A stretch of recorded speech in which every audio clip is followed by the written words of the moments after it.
Assalamualaikum warahmatullahi wabarakatuh. Alhamdulillah, innal hamdalillah nahmaduhu wa nasta'inuhu wa nastaghfiruh wa natubu ilaihi wa na'udzu bihi min syururi anfusina wa min sayyiati a'malina. May yahdihillahu fala mudhillalah wa may yudlilhu fala hadiyalah. Asyhadu an la ilaha illallah wahdahu la syarikalah wa asyhadu anna Muhammadan abduhu wa rasuluh. Allahumma salli wa sallim ala rasulika wa habibika Muhammad ibn Abdillah wa ala alihi wa sahbihi wa man ittaba'a huda wa jahada fi sabilihi ila yaumiddin, amma ba'du. Bapak-bapak, ibu-ibu yang berbahagia, keluarga besar PRM Sitomulyo yang saya hormati, pertama-tama kita panjatkan puji dan syukur kehadiran Allah Subhanahu wa taala.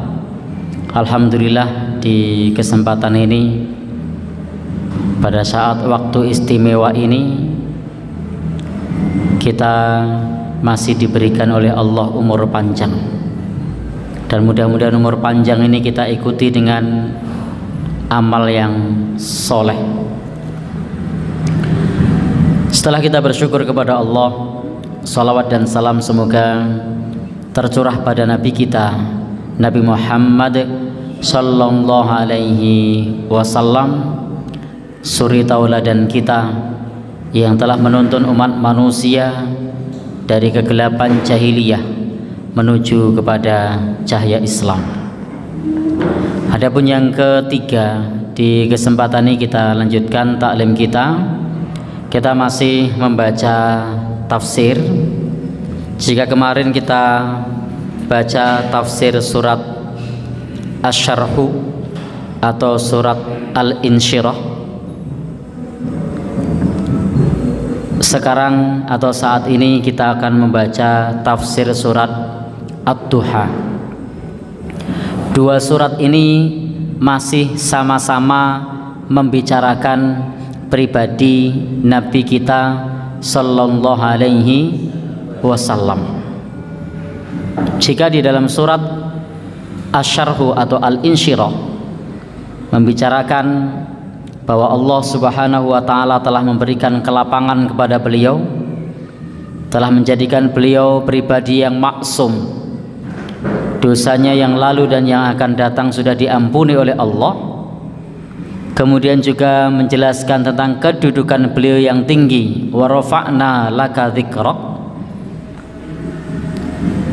Beliau namanya senantiasa disebut setiap azan, senantiasa disebut setiap iqamah. Nama beliau senantiasa disebut saat kita sholat, maka betul-betul nama beliau ditinggikan sebutannya. Maka di surat Ad-Duha itu membicarakan bagaimana Nabi Shallallahu Alaihi Wasallam dihibur oleh Allah Subhanahu Wa Taala saat orang-orang kafir Quraisy mencemooh beliau.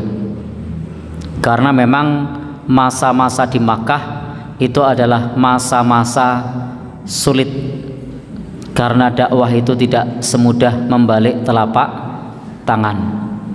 Dan semua nabi-nabi, sebaik apapun nabi itu, sesoleh apapun nabi itu, semua nabi punya musuh. Tidak ada nabi yang tidak punya musuh.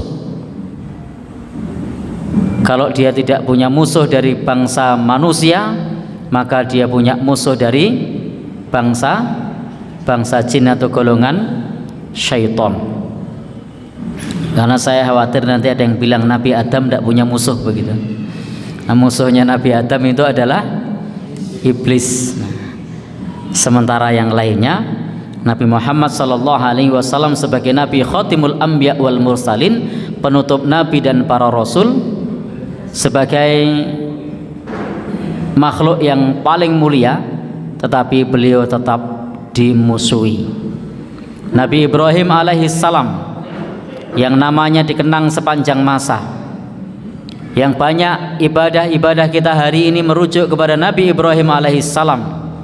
Toh Nabi Ibrahim alaihissalam juga dimusuhi, bahkan jika tidak diberikan mukjizat oleh Allah Subhanahu wa taala, nyawanya tidak terselamatkan. Tetapi karena perlindungan dan pertolongan Allah, maka nyawa Nabi Ibrahim diselamatkan ketika dibakar oleh api.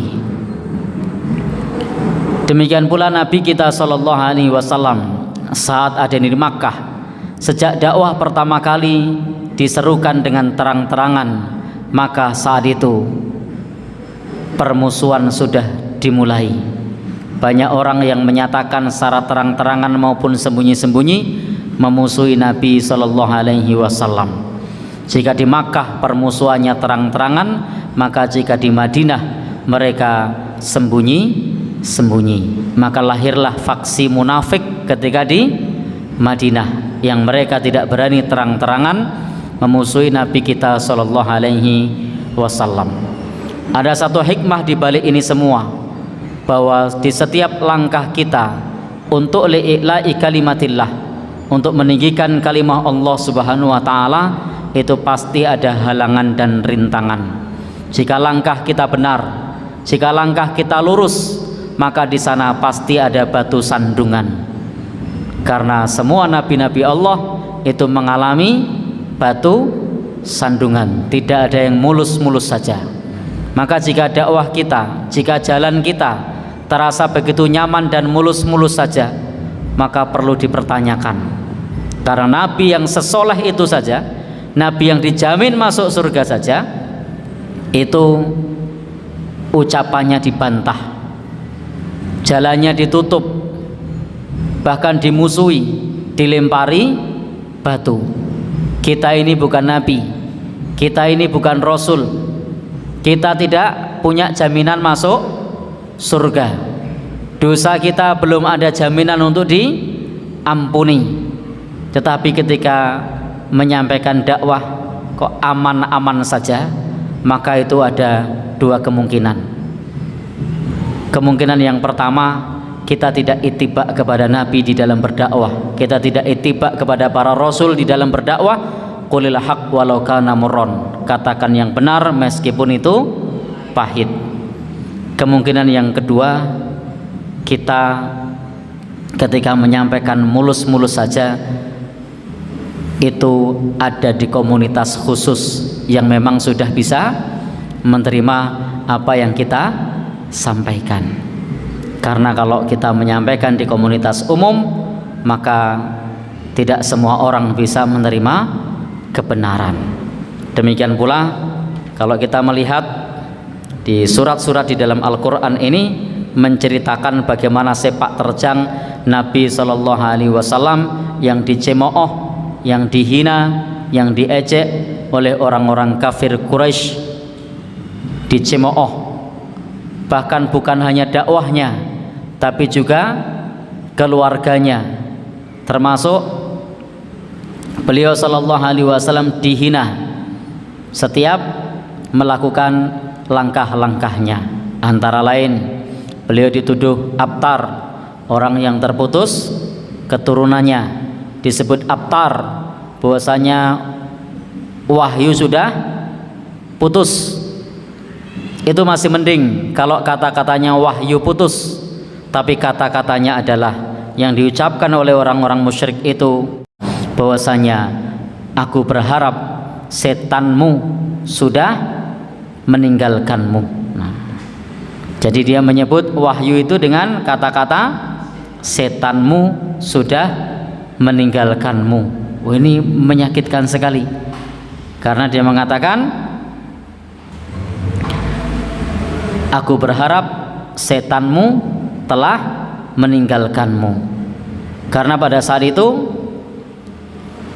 istaka Rasulullah Sallallahu Alaihi Wasallam, Rasulullah Sallallahu Alaihi Wasallam Rasulullah Sallallahu Alaihi Wasallam menyampaikan bahwa saat itu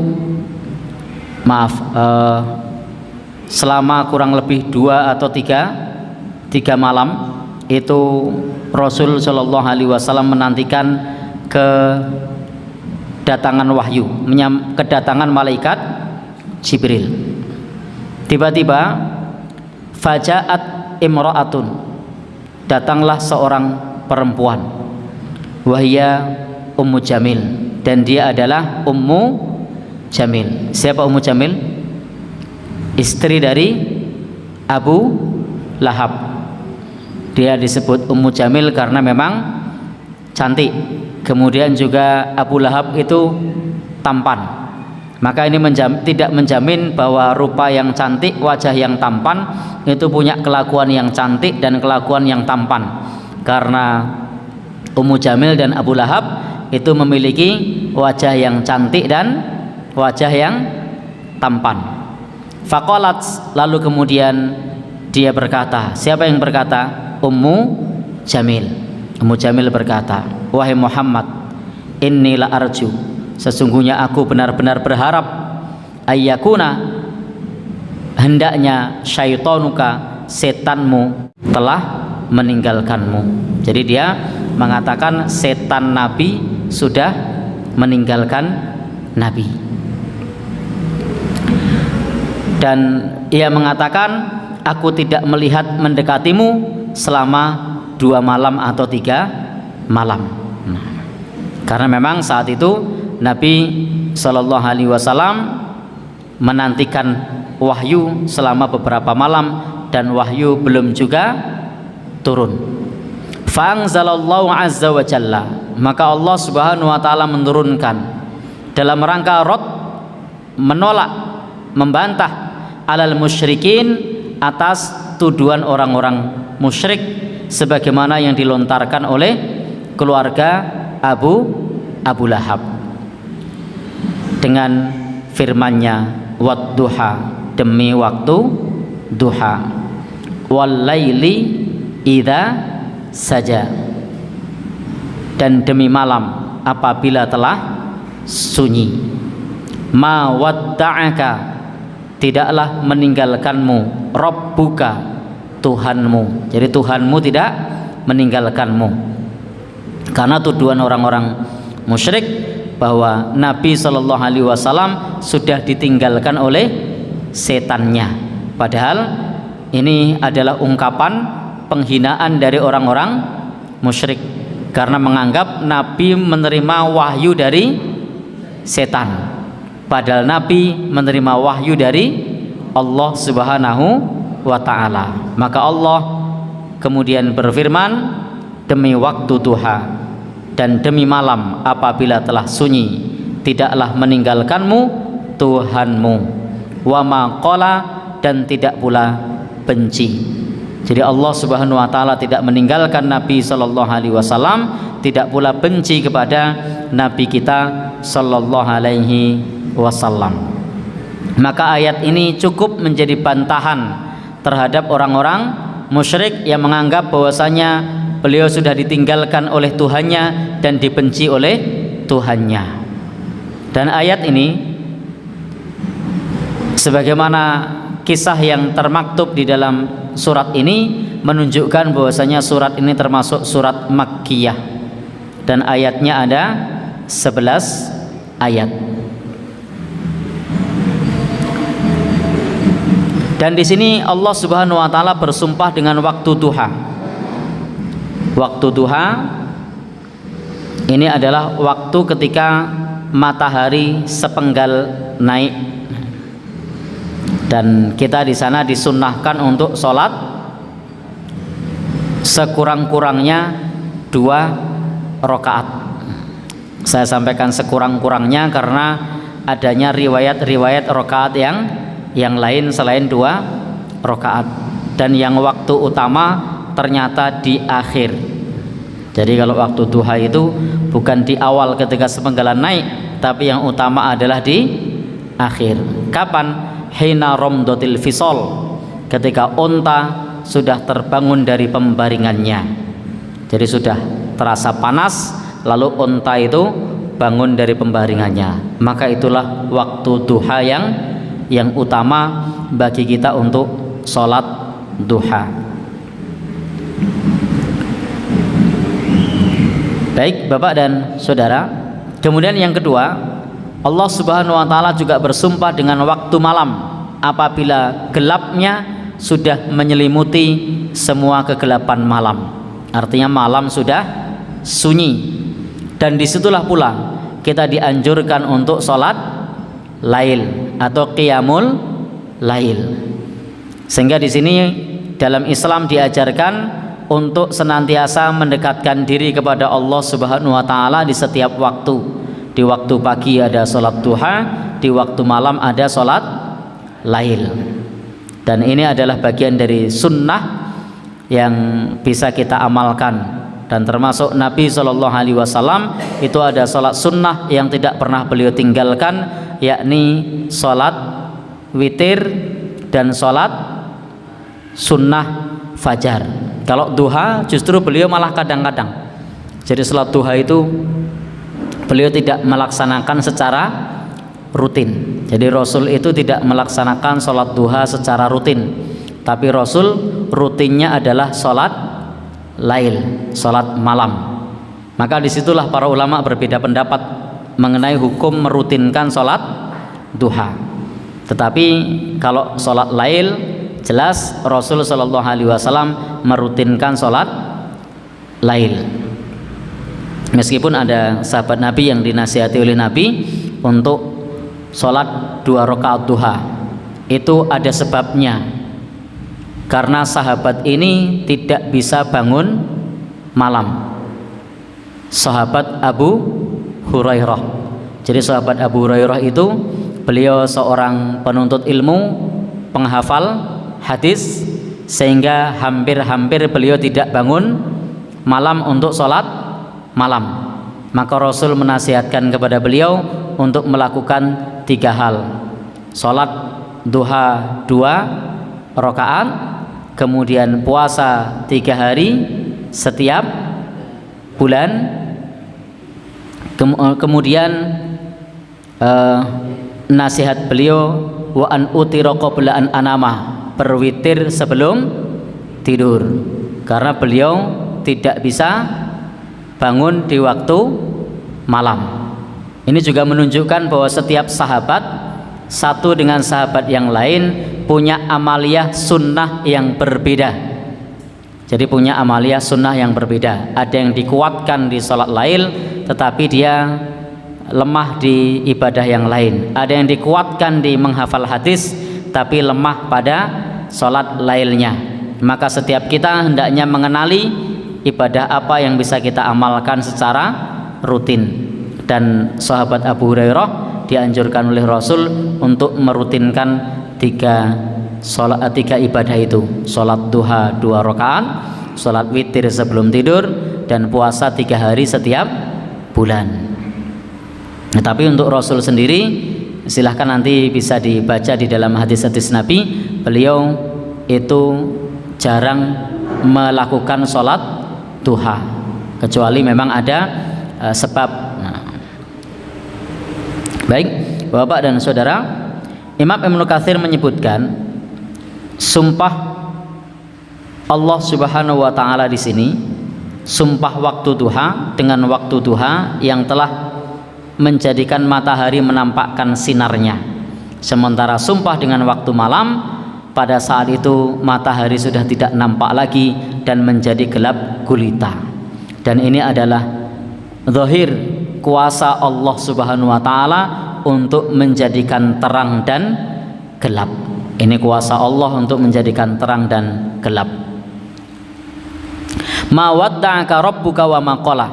Maknanya adalah tidaklah meninggalkanmu ya Muhammad, wahai Muhammad, sejak Allah Subhanahu wa taala memilihmu, dan tidak pula Allah Subhanahu wa taala benci kepadamu.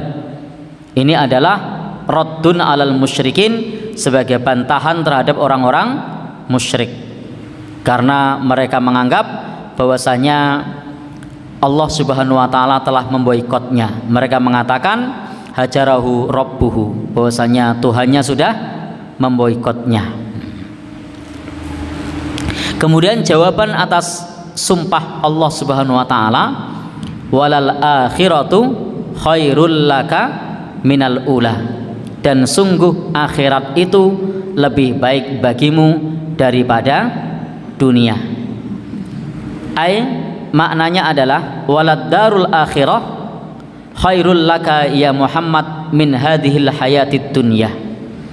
Bahwasanya kampung akhirat itu lebih baik bagimu wahai Muhammad dibandingkan kehidupan dunia ini.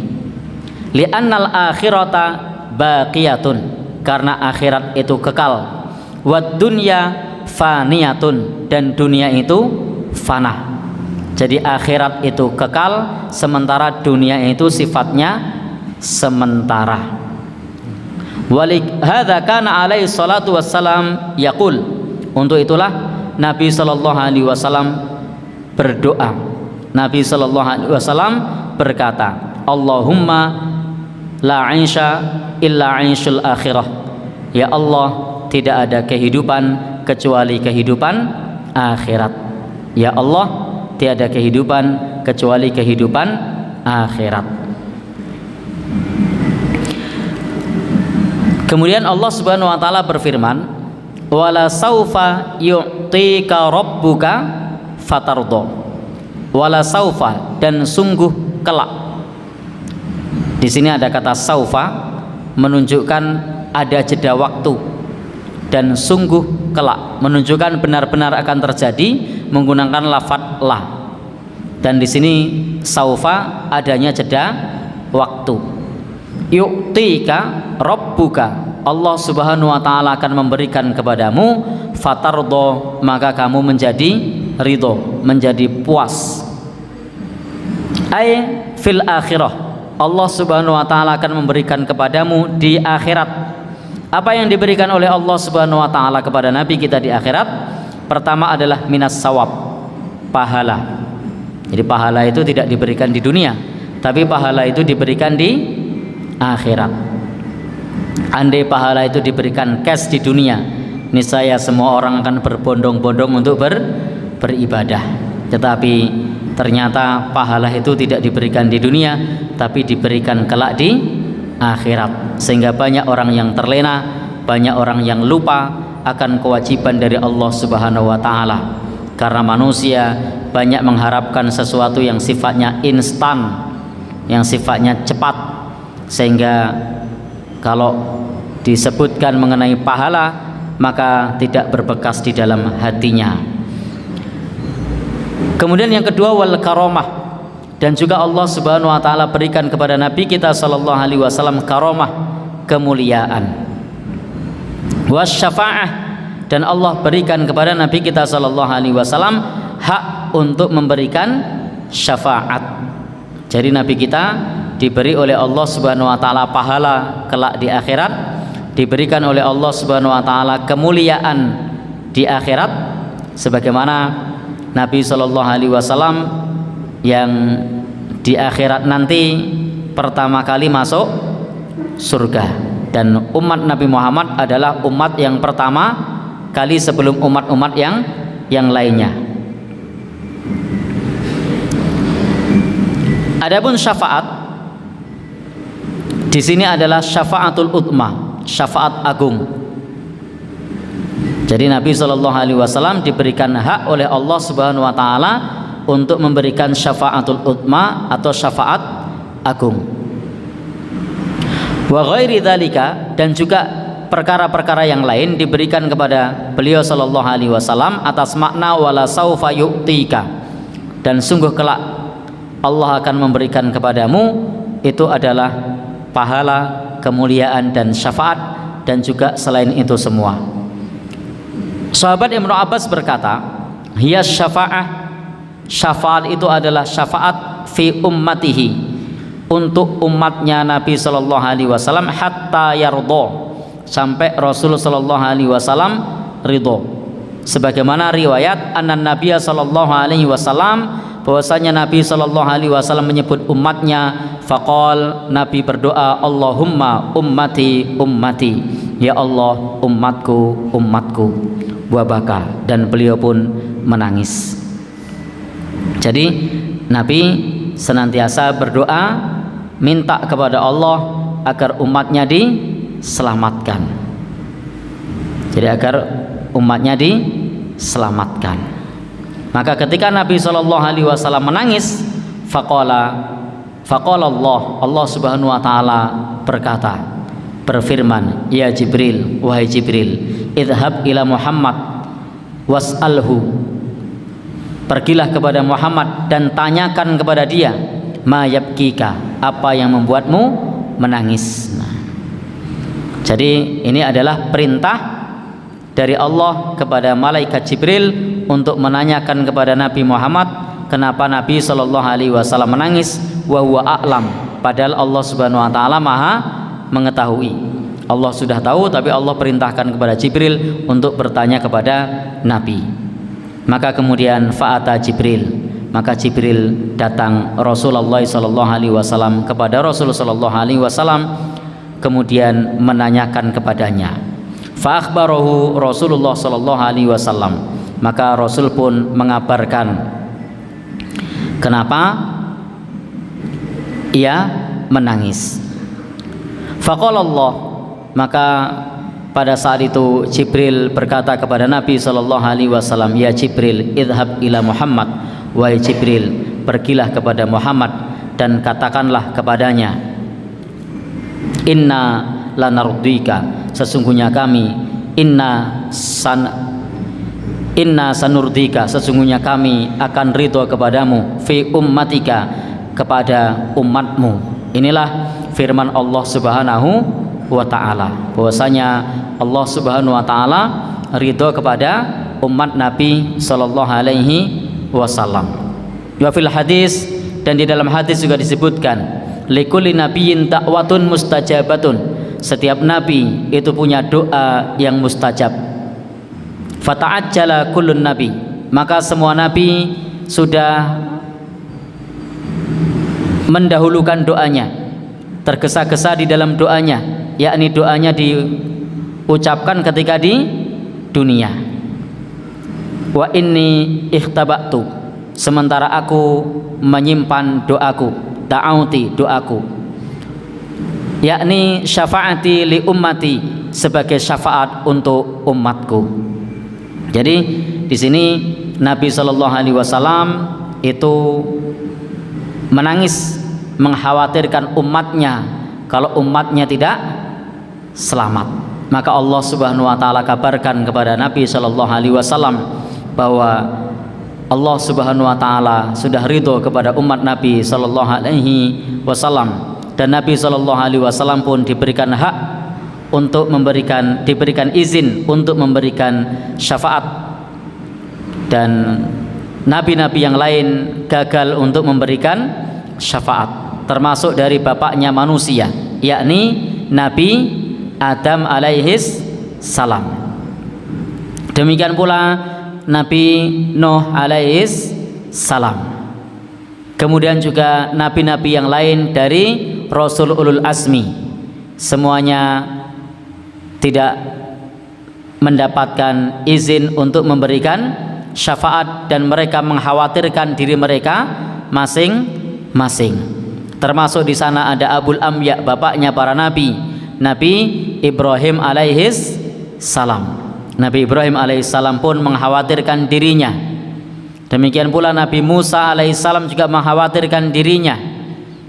Sampailah kepada Nabi Isa, Nabi Isa pun juga mengkhawatirkan dirinya.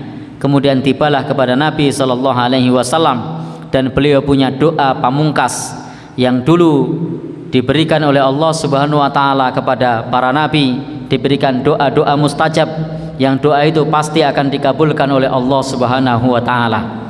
Dan Nabi Nuh sudah menggunakan doa itu untuk membinasakan umatnya, karena Nabi Nuh berdoa kepada Allah, ya Allah, jangan biarkan seorang kafir pun di muka bumi ini tinggal di muka bumi ini.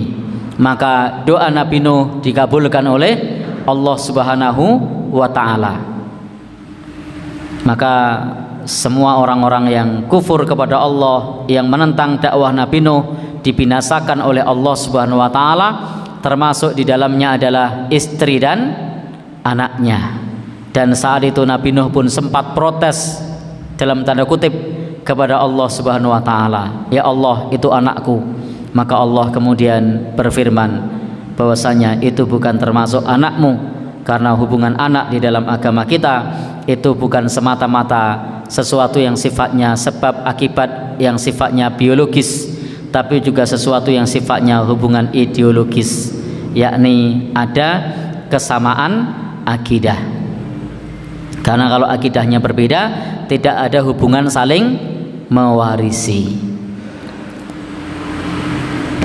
Demikian pula nabi-nabi yang lain juga sudah menggunakan doanya di dunia, tetapi Nabi SAW menyimpan doanya itu dan dijadikan syafaat untuk umatnya.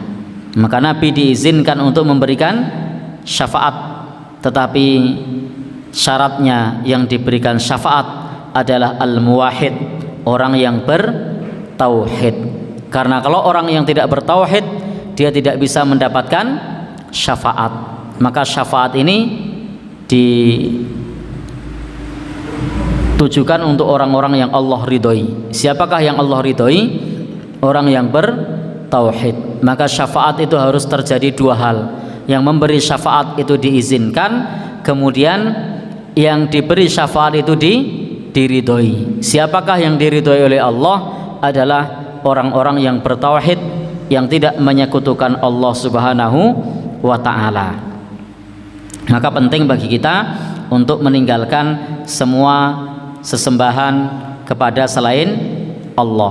Hendaknya kita hanya bertawakal, bergantung kepada Allah, karena ketika tauhid kita rusak, maka naudzubillah gagal mendapatkan syafaat Rasulullah sallallahu alaihi wasallam. Baik Bapak dan Saudara yang berbahagia, yang dirahmati Allah Subhanahu wa taala, sehingga Rasul kita sallallahu alaihi wasallam itu mendapatkan kebaikan dunia dan kebaikan akhirat secara bersamaan. Di dunia Allah Subhanahu wa taala menolong agamanya, sementara di akhirat Allah Subhanahu wa taala memberikan kepada Nabi kita sallallahu alaihi wasallam hak untuk memberikan syafaat kepada umatnya. Sementara kita lihat di dunia, tidak semua nabi itu diberikan kekuasaan sebagaimana Nabi sallallahu alaihi wasallam. Yang serupa dengan beliau adalah Nabi Musa. Nabi Musa itu adalah nabi yang dia sebagai nabi Allah sekaligus seorang pemimpin yang mampu menerapkan syariatnya. Demikian pula Nabi sallallahu alaihi wasallam, beliau seorang nabi dan juga sekaligus seorang pemimpin yang mampu menerapkan syariatnya, dan tidak semua nabi itu mendapatkan hal tersebut. Dan juga ada banyak negara-negara yang lain saat itu kemudian tunduk kepada Nabi kita sallallahu alaihi wasallam, berbondong-bondong Jazirah Arab untuk masuk Islam. Bahkan pasca itu dari berbagai belahan dunia menyambut dakwah Rasul kita sallallahu alaihi wasallam. Bahkan dari kampung halamannya yang dahulu memusuhinya itu kemudian pun takluk untuk membersamai agama Islam. Maka Allah Subhanahu wa taala jadikan agama ini agama yang hak, agama yang tinggi, dan menjadikan umatnya sebagai khairul umam, sebagai umat yang terbaik. Dan Allah berikan kepada beliau di akhirat syafaat yang sifatnya umum, dan Allah Subhanahu wa taala berikan kedudukan yang terpuji di akhirat. Dan demikian pula kebaikan dunia akhirat lainnya diberikan Allah Subhanahu wa taala kepada Nabi kita sallallahu alaihi wasallam. Bapak-bapak, ibu-ibu, ikhwan dan akhwat sekalian yang berbahagia, yang dirahmati oleh Allah Subhanahu wa taala. Dan ketika kita berbicara syafaat Nabi, sesungguhnya kelak di akhirat ada banyak sekali syafaat dari Nabi selain syafaatul utmah. Tetapi memang yang paling populer, yang banyak dibahas adalah syafaatul utmah atau syafaat agung ini. Ini termasuk hadis yang populer karena di sana membicarakan tentang nabi-nabi yang lain yang mengkhawatirkan dirinya dan tidak diizinkan untuk memberikan syafaat. Tetapi sesungguhnya Rasulullah sallallahu alaihi wasallam selain syafaatul utma masih ada syafaat-syafaat yang lain yang banyak. Di antaranya adalah syafaat beliau sallallahu alaihi wasallam untuk membuka pintu surga. Kemudian syafaat beliau atas orang-orang yang mereka amalnya untuk dinaikkan kepada tingkat berikutnya. Jadi ini adalah syafaat dari Nabi sallallahu alaihi wasallam. Beliau juga diberikan hak syafaat bahkan ketika masih hidup untuk memohonkan atas pamannya yang kufur, dan ini satu-satunya syafaat yang diberikan kepada orang yang tidak bertauhid tetapi tidak dapat melepaskan dari api neraka, kepada pamannya Abu Thalib. Dan syafaat-syafaat yang lain yang dimiliki Nabi sallallahu alaihi wasallam. Demikian pula sesungguhnya syafaat di akhirat nanti ada syafaat lain, syafaat orang-orang beriman. Jadi ada syafaat orang-orang beriman, ada syafaatnya para malaikat yang kelak diperuntukkan saat orang-orang sudah masuk ke dalam api neraka. Jadi syafaat itu ada syafaat sebelum proses perhitungan, ada syafaat setelah masuk neraka. Nah, yang diberikan oleh Allah kepada orang-orang beriman itu adalah syafaat setelah masuk neraka. Maka orang-orang beriman diberikan syafaat, diberikan izin oleh Allah untuk memberikan syafaat kepada orang-orang yang dahulu di dunia dikenalnya sebagai hamba Allah yang bertauhid, sebagai hamba Allah yang soleh. Ayat berikutnya, alam yajidka yatiman fa'awa. Ini mengingatkan kepada Nabi sallallahu alaihi wasallam atas nikmat-nikmat Allah yang sudah diberikan kepada Nabi kita. Bukankah Allah mendapatimu dalam keadaan yatim? Bukankah wahai Muhammad dulu kamu dalam keadaan yatim fi sighorika, ketika dalam keadaan masih kecil. Fa'awakallah ila ammika. Lalu kemudian Allah Subhanahu wa taala melindungimu untuk diasuh oleh pamanmu, yakni Abu Thalib. Yang sebelumnya diasuh oleh kakeknya, kemudian diasuh oleh pamannya. Karena pada saat itu beliau sebagai seorang yang yatim, sebagaimana pernyataan sahabat Ibnu Katsir bahwa bapaknya sudah meninggal dunia ketika masih berada di dalam kandungan.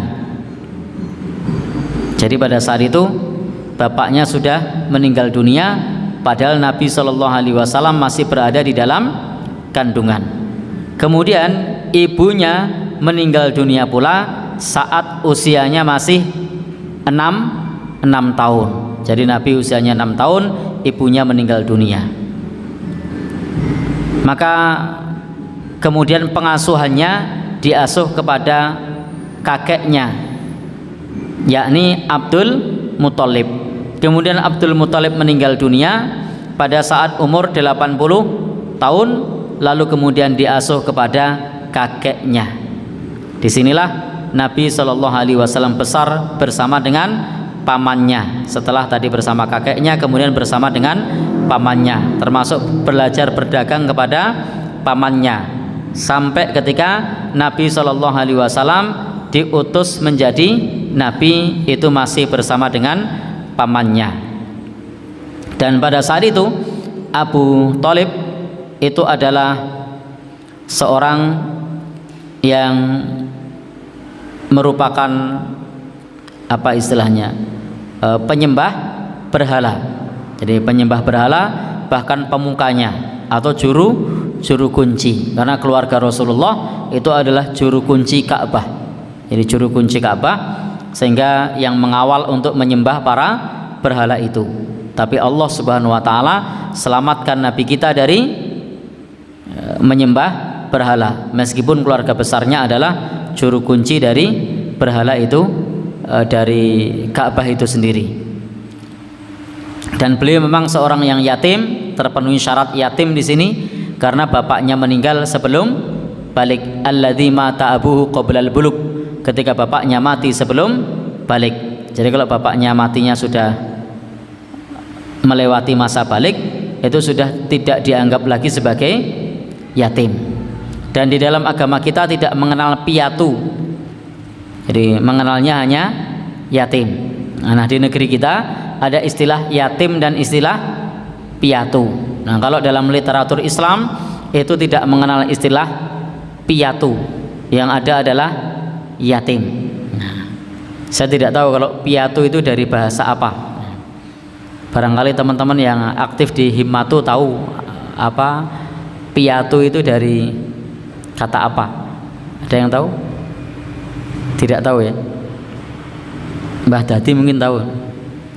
Kenapa Mbah? Piatu. Ya. Yang ibunya kalau yatim ditinggal bapak, kalau piatu ditinggal ibu. Nah, kalau di dalam literatur Islam itu tidak ada istilah piatu, tapi di negeri kita ada istilah piatu. Nah, bedanya kalau yatim itu ditinggal bapak, kalau piatu ditinggal ibu. Nah, baik, Bapak dan saudara, kemudian Abu Thalib ini juga sangat getol membela Rasul sallallahu alaihi wasallam. Jadi sangat getol membela Rasul sallallahu alaihi wasallam. Jadi ketika diasuh oleh pamannya, maka pamannya ini betul-betul membimbing Nabi kita untuk berdagang, termasuk ketika sudah menjadi Nabi itu ikut membela Nabi kita meskipun beliau tidak masuk Islam. Jadi orang-orang mau memusuhi beliau segan karena ada Abu Thalib. Meskipun sikapnya abstain itu tidak masuk Islam, tapi juga tidak memusuhi. Saya sering sampaikan bahwa paman-paman Nabi itu ketika beliau diangkat menjadi Nabi itu terbagi menjadi 3. Ada yang menjadi pendukung setia, bahkan sampai mengorbankan nyawanya seperti Hamzah. Ada yang menjadi musuh seperti yang dalam Quran Abu Lahab, sangat memusuhi, musuh bebuyutan. Ada pula yang abstain, dia tidak memusuhi tapi juga tidak masuk Islam. Nah, contohnya adalah Abu Thalib. Ini juga menjadi satu gambaran ketika kita menyuarakan kebenaran, maka akan melahirkan 3 faksi di dalam keluarga kita. Ada yang mendukung, pro, ada yang kontra, dan ada yang dia abstain, tidak mendukung, tidak kontra, kono-kono. Nah, sebenarnya kalau misalnya dia tidak kontra atau tidak mendukung, minimal kono-kono itu sudah nyaman. Tapi kalau sudah tidak mendukung, kontra, lah ini yang berat. Yang berikutnya adalah wa wajadaka dhallan fahadah, dan ia mendapatimu dalam keadaan bingung, lalu Allah Subhanahu wa taala memberi petunjuk. Yakni bingung an ma'rifatis syariah, bingung dari mengenal syariat. Maksudnya tidak punya ilmu. Jadi Nabi Shallallahu alaihi wasallam maksudnya di sini bukan tersesat, bukan, tapi beliau tidak punya ilmu. Nah, lalu Allah memberikan petunjuk, yakni dibimbing dengan wahyu untuk mengetahui syariat dan juga agama. Fahadaka ilaiha, maka kemudian Allah Subhanahu wa taala memberikan petunjuk kepada Nabi Shallallahu alaihi wasallam dengan wahyunya.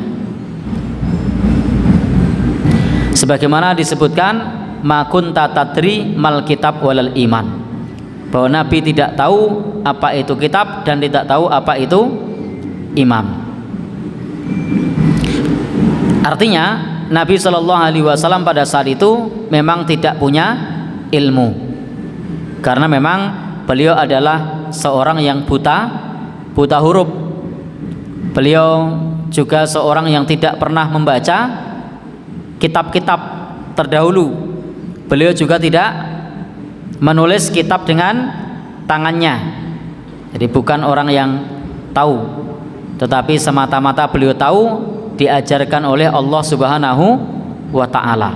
Maka disinilah Allah Subhanahu wa ta'ala berfirman, dan Allah mendapatimu dalam keadaan bingung, lalu Allah Subhanahu wa ta'ala memberikan petunjuk. Maka maknanya bukan nabi tersesat, bukan, tapi memang di sini maknanya adalah nabi tidak mengenal syariat, tidak mengenal agama. Lalu kemudian Allah Subhanahu wa ta'ala memberikan wahyu, petunjuk, sehingga Nabi Shallallahu Alaihi Wasallam ke jalan yang mengajak ke jalan yang benar kepada seluruh umat manusia. Maka Nabi Shallallahu Alaihi Wasallam merenung, meminta petunjuk kepada Allah Subhanahu wa ta'ala di Gua Hira. Itu bukan hanya sekali dua kali waktu, tapi beberapa saat.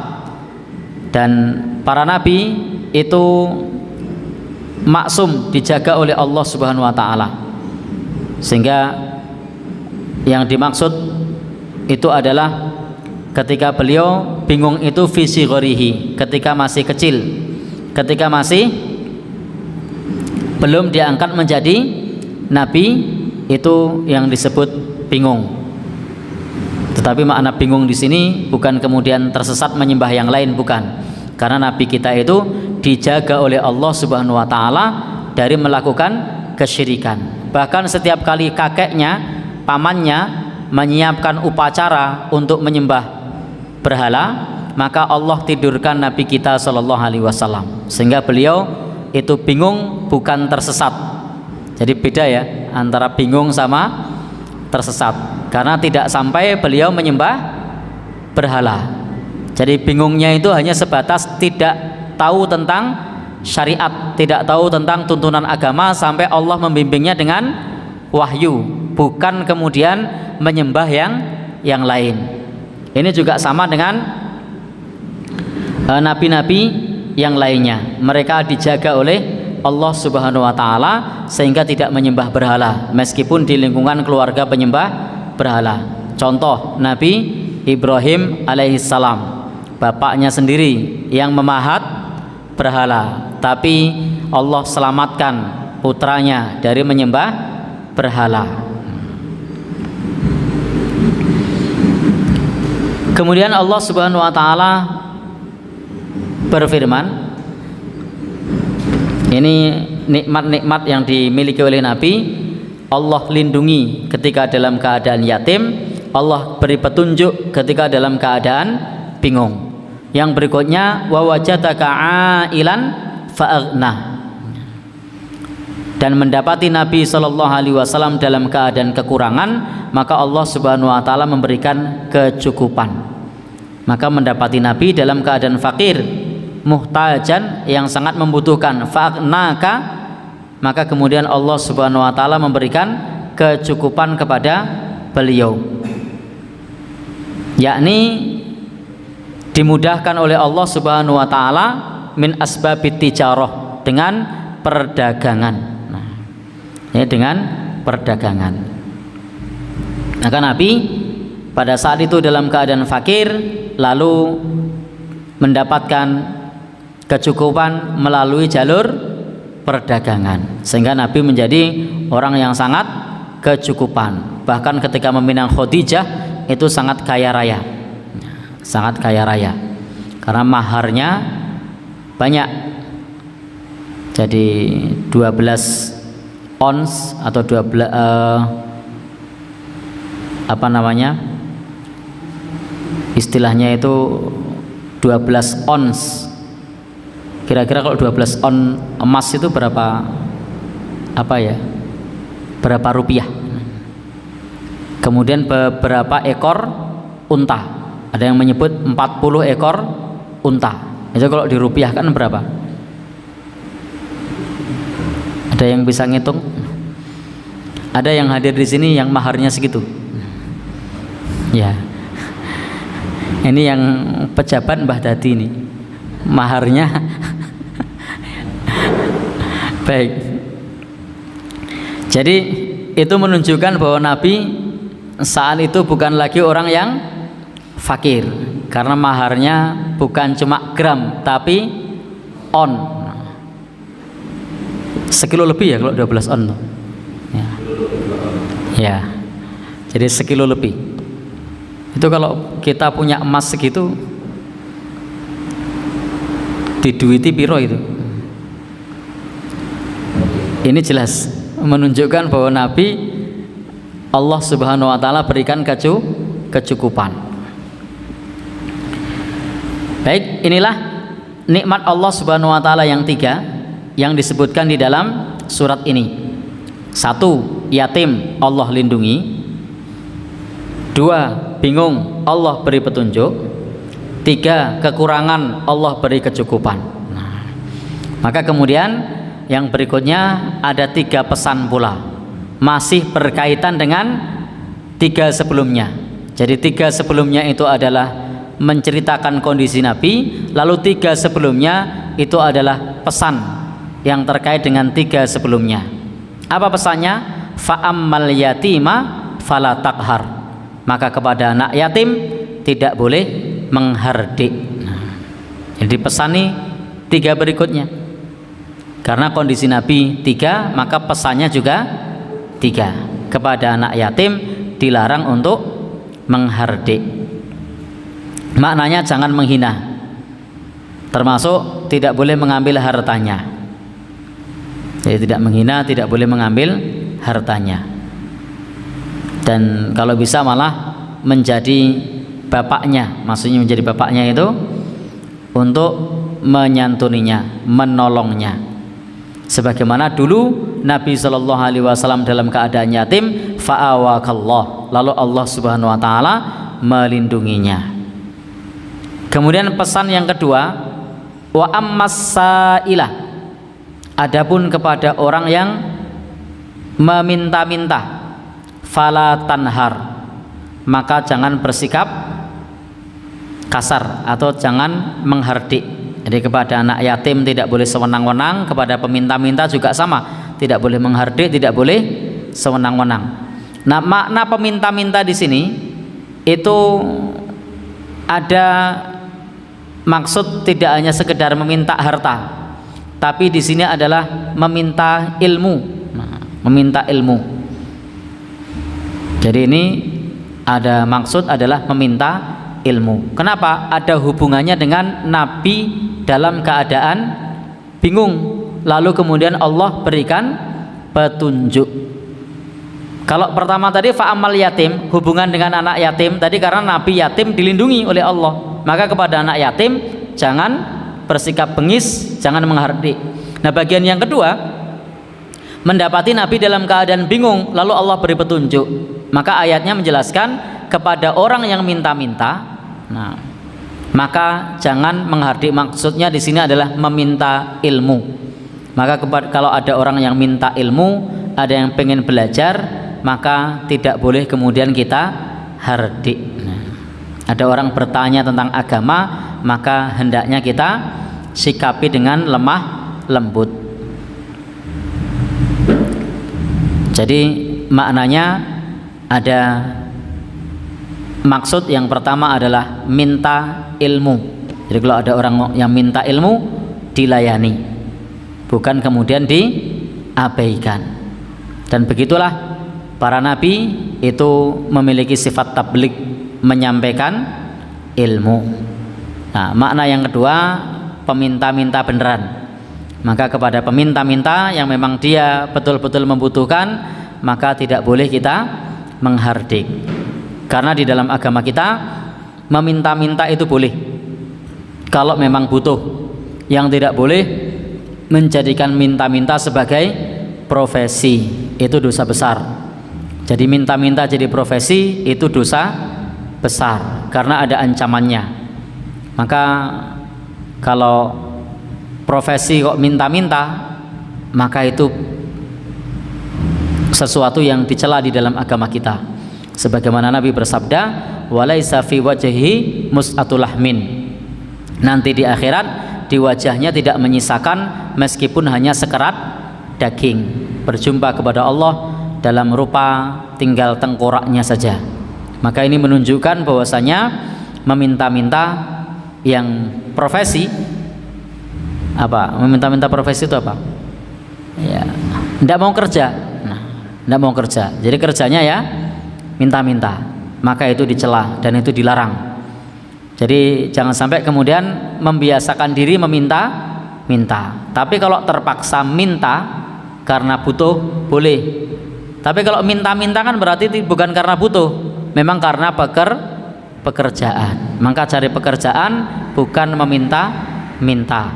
Karena meminta itu hanya saat darurat saja. Tetapi Islam mengajarkan kepada kita, sikap kita kepada peminta-minta itu tidak boleh bersikap kasar. Sebagaimana Qatadah mengatakan, kalau mau menolak orang yang minta-minta, orang yang tidak punya, maka tolaklah dengan yang lemah lembut, bukan menolak dengan kasar. Ada orang minta-minta, dari tadi belum laku sudah minta-minta, lah ini kasar. Tapi katakan saja dengan kata-kata yang lembut, libur mas. Nah, biasanya dibilang libur gitu sudah pindah. Atau kalau tidak libur apa biasanya? Oh gitu. Atau kata-kata yang lain yang lemah lembut. Baik, yang terakhir, wa amma bi nikmati rabbika fahaddits. Nah, ini hubungannya dengan mendapati Nabi dalam keadaan kekurangan lalu Allah memberikan kecukupan. Maka terhadap nikmat Tuhanmu maka ceritakanlah. Nah, maka tahaddus bin nikmah, menceritakan nikmat itu termasuk bentuk syukur kepada Allah Subhanahu wa ta'ala. Seperti mengatakan, dulu saya seorang yatim, sekarang alhamdulillah bisa menyantuni anak yatim. Nah, ini termasuk bentuk syukur jika dimaksudkan sebagai tahadus, mengabarkan nikmat. Tetapi tidak boleh dimaksudkan untuk sombong, tapi dimaksudkan untuk menceritakan nikmat, karena nikmat itu ada bekasnya. Di antaranya tadi, ketika kita mendapat nikmat maka hendaknya tahadus. Di antara bentuk tahadus itu adalah bisa tadi menceritakan kepada orang lain. Kemudian apa lagi? Berbagi atas nikmat tersebut, membantu orang lain. Itu juga termasuk bentuk tahadus atau mengabarkan atas nikmat. Tidak menyembunyikan nikmat Allah dari diri kita. Nah, maka berpakaianlah yang pantas. Nah, maka itu termasuk tahadus nikmat. Jadi bukan berpakaian compang-camping. Kenapa? Zuhud. Nah, itu zuhud yang salah. Nah, kalau memang kita punya pakaian yang pantas, maka pakaiannya dipakai. Punya kendaraan yang pantas, kendaraannya dipakai. Maka itu termasuk tahadus nikmat. Yang penting konteksnya di sini bukan bermewah-mewahan, tetapi hendaknya menggunakan nikmat Allah untuk ketaatan kepada Allah Subhanahu wa ta'ala. Demikian yang bisa kita sampaikan. Mudah-mudahan ini bermanfaat, bahwa kita dianjurkan untuk melakukan 3 hal: kepada anak yatim tidak menghardik, kepada peminta-minta sama tidak menghardik, hendaknya atas nikmat Allah Subhanahu wa ta'ala kita tahadus terhadap nikmat atau menceritakan nikmat tersebut sebagai bentuk syukur kepada Allah Subhanahu wa ta'ala, yakni berbagi kepada yang lainnya. Billahi taufiq wal hidayah. Wassalamualaikum warahmatullahi wabarakatuh.